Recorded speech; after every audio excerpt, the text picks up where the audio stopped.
In 2026, a man opened his investment account expecting to feel proud, but instead he just stared at the screen in silence because after nearly 10 years of non-stop effort, stress, and smart investing, his portfolio had been completely outperformed by someone who barely even looked at the stock market.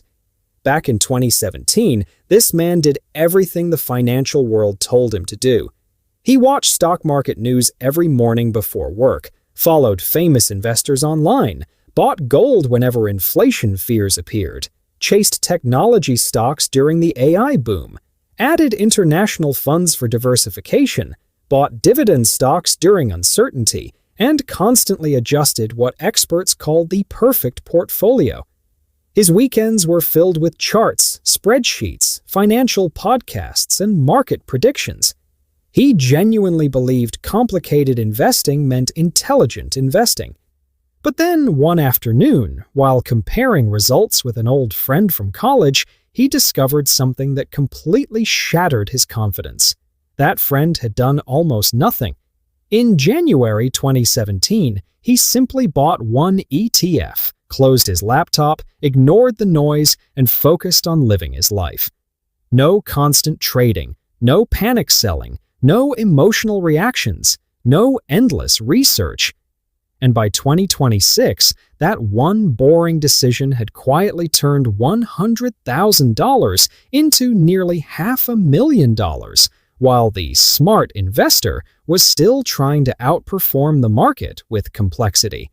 And, honestly, this happens far more often than people realize because most investors don't lose money from bad investments. They lose money from emotional decisions. We've been conditioned to believe wealth must look complicated. If a strategy feels simple, people assume it can't possibly create serious money. But real wealth is usually built quietly while everyone else gets distracted by fear, hype, and non-stop financial noise. And that creates one terrifying question. If you were forced to hold only one ETF for each decade of your life, which one would actually make the most sense? Not the trendiest ETF, not the one influencers scream about online. The smartest one for your specific stage of life.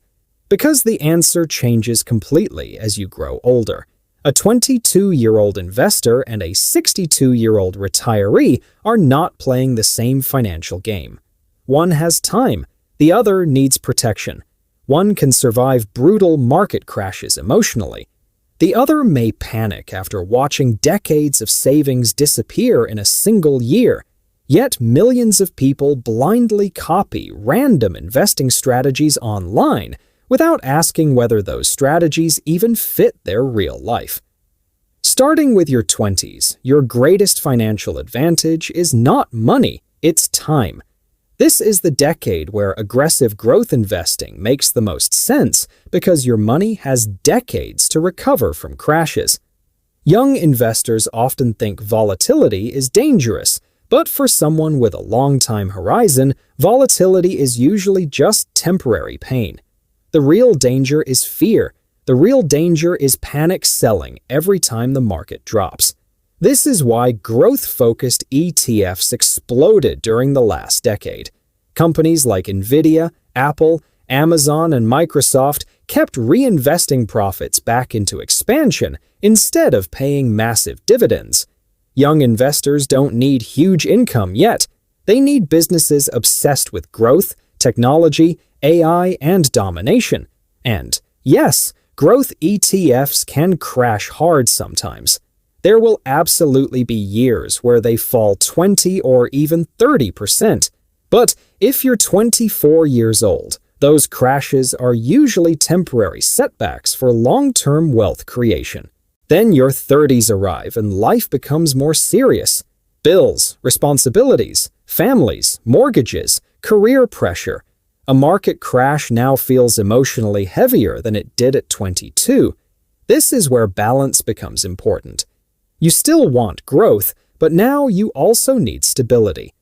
Broad market ETFs become extremely powerful during this stage because instead of depending on only a few giant companies, You now own hundreds of businesses across the economy.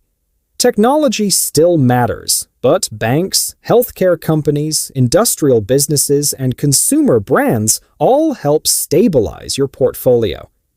It feels less exciting than chasing the newest trending stock, but boring is often what actually creates wealth. Most successful investors are not adrenaline addicts. They are patient people who understand that consistency beats excitement almost every time. Then your 40s arrive, and investing becomes deeply psychological. Your portfolio is no longer small enough to ignore emotionally. The numbers finally feel real. A 10% drop now represents years of hard work and sacrifice. Smart investors at this stage stop relying only on mega-cap tech companies and begin owning the broader economy itself. Large companies, mid-sized businesses, even smaller firms all start playing a role because history proves market leadership always changes eventually. The companies dominating headlines today may not dominate forever. Entire industries rise, peak, and disappear while new winners quietly replace them. Investors who understand this don't need to perfectly predict the future because they already own enough of the economy to benefit from different market cycles. Then comes your 50s, where fear destroys more people financially than actual crashes do. Retirement suddenly stops feeling far away. It becomes visible, real, and close enough to touch. And this is exactly where millions of investors make a catastrophic mistake. They panic after seeing volatility and move everything into safe investments that barely grow at all. But here's the problem. Nobody talks about enough.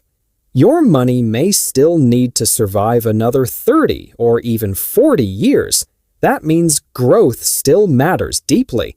This is why dividend growth investing becomes attractive during this stage of life.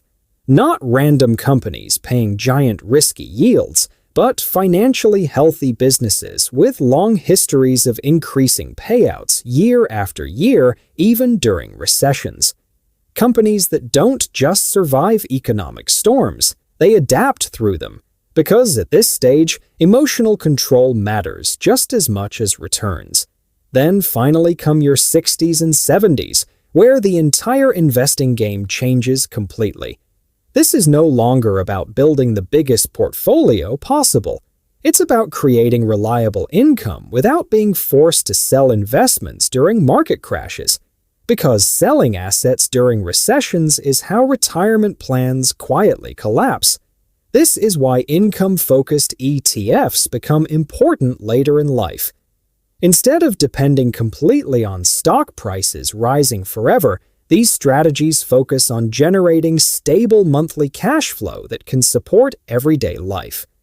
And psychologically, this changes everything. There's something deeply calming about receiving income while the market panics around you. It reduces fear. It helps